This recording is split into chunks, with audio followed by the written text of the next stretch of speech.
Hi, my name is Antti Guttorm and today we're doing this.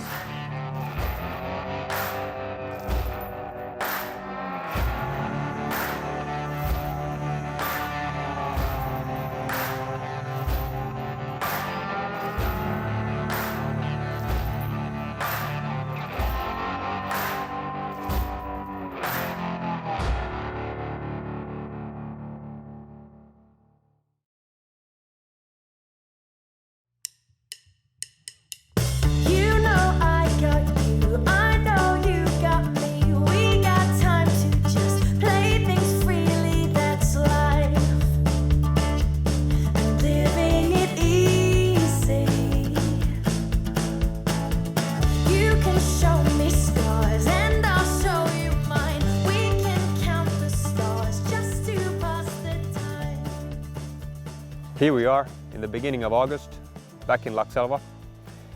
This is the time of the year that it starts to turn to the later part of the season.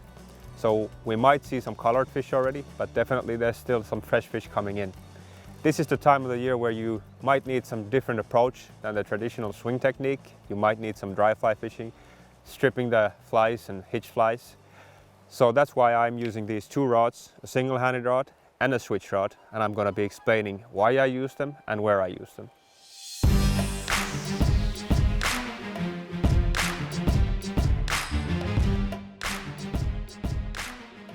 Usually I always carry two rods with me on the river. In these normal summer conditions it'll be a single-handed rod and a two-handed or a switch rod that I'm carrying. It'll give me two options for the presentation and also two rods in different conditions. I'll start this pool with the sunray shadow.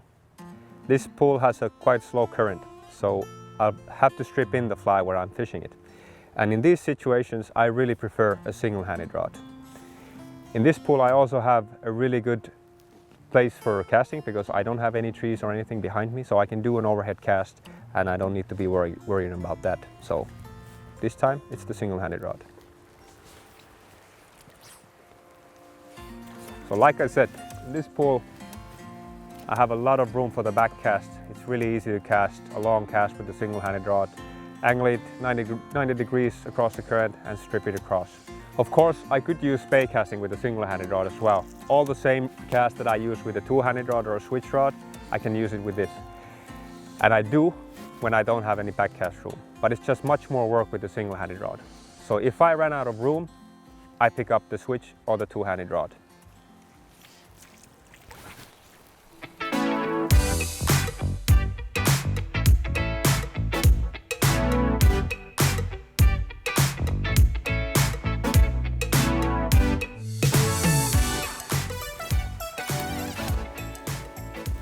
I used to think that a switch rod is a bad compromise between a two-handed and a single-handed rod.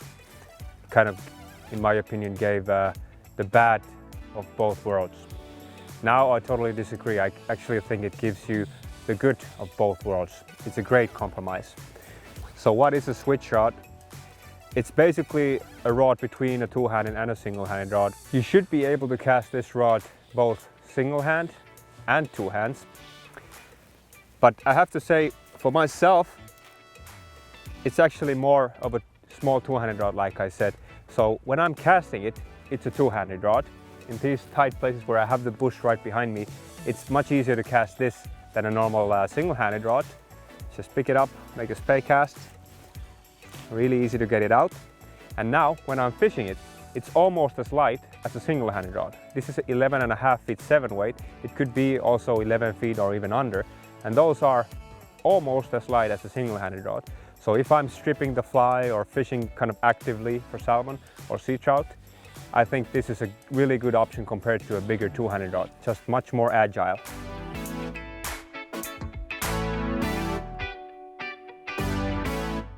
Okay, I think we're done with this pool, so we can move on to the next one.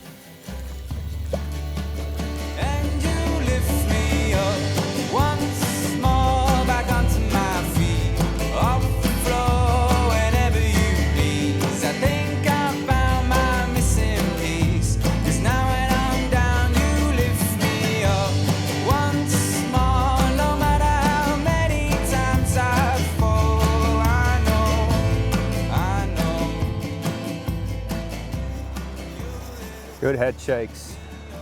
Haven't seen the fish. I don't think it's necessarily a super big one, but they can always surprise you. I have a pretty small rod, so that can fool you many times. Oh, these head shakes don't feel good. Always when you feel these really hard head shakes that are really kind of jerky, it always makes you feel a little bit nervous. You might lose the fish, especially if they're splashing on the surface, which this one was not doing. So that was good. Those head shakes doesn't feel good, but it's good to have a little bit smaller and softer rod, so it really gives you, it really dampens the head shake, so you might not lose the fish as easily as with a stiffer rod. Oh, that's nice. Trying to keep the rod pretty low, especially when it's splashing on the surface. Maybe try to pull it down so it's not jumping or splashing on the surface, and also trying to pull to the other direction that it's going, so I really have pull on it. You shouldn't be helping it, so don't pull to the same direction it's going. Always try to pull to the opposite direction.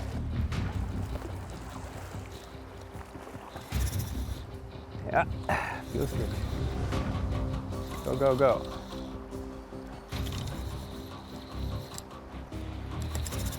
That's nice. That's a nice feeling when they pull line.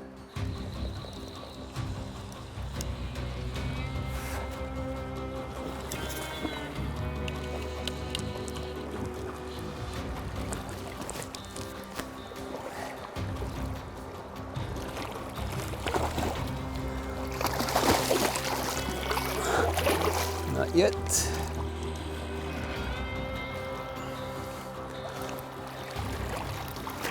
Okay, nice fish. And I think it's fresh from the sea because it has sea lice on the gills. So it's straight from the ocean. Been in the river for just a day or two. So a quick pulse with the fish and don't hold it up out of the water too long. Really nice sized fish on a rod like that. I would say a perfect size fish with a 7-weight switch rod or a small 2-handed rod. So it's really fun. You can easily fight a bigger one as well, but this is just a really good size on it.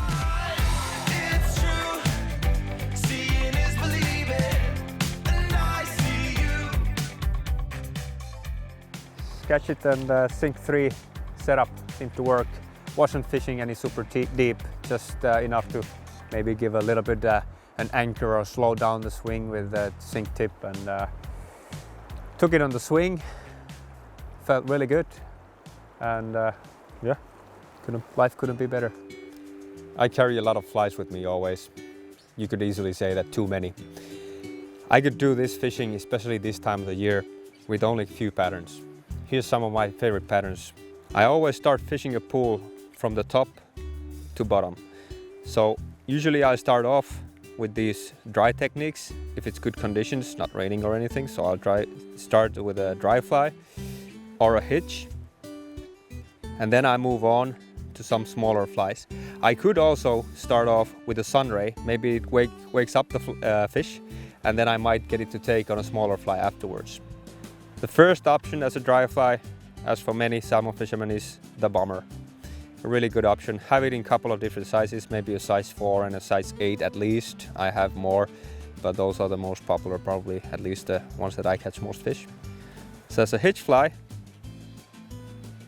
that's a pretty standard size. Have it also smaller, have it also as a bigger one. For a really big hitch, you can use the sunray as a hitch as well. For the sunray, I also have a couple of different sizes, big ones, small ones. Especially the smaller ones, I always have the holes in the sides for hitching. Next to, if you could say, more traditional hook flies or wet flies, you only need 1 or 2, maximum 3 patterns, in my opinion. So the first one is ake, but actually it doesn't really matter what the patterns are. There's no secret patterns or anything, just have a couple of different color options, like this one, kind of olive black, some brighter one, like a cascade. And then of course you should always have a small black fly. I usually many times use this small tube fly in different sizes, also smaller than this, Pikkumusta. That's the stuff that I use near the surface or on top of the surface. If none of those work, I start to dig down deeper. So one of my favorite patterns for fishing a little bit deeper is the Francis, this kind of an olive Francis that I use. You don't always have to fish it deep. I have it in different weights, so basically unweighted and weighted. This has just a small tungsten cone head. If you really need to go deep, you can have different sizes, so a bigger one with a bigger tungsten cone head, and with the T-tip you'll get really deep with that one. Those are some of the patterns that I use. They don't have to be exactly the same as you use, but that gives you a rough idea what you need. Remember that the technique is the most important. That's why most of my flies that I use are totally different to each other, because I fish them with different techniques. And after all, that's the most important thing.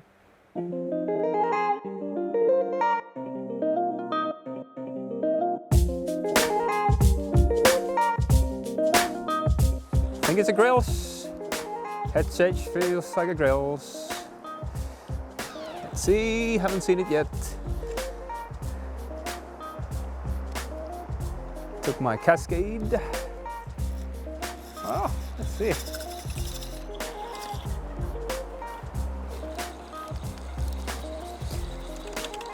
Good to have the bend in the rod.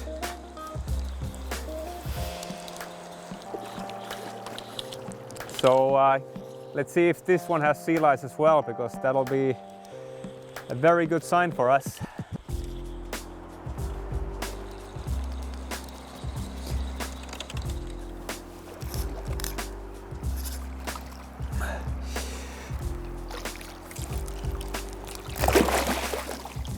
Nice fish, nice fish. It's actually almost the same size as the first one, just a little bit smaller one. So this is also around 4.5, 5 kilos. Nice fish, nice fish.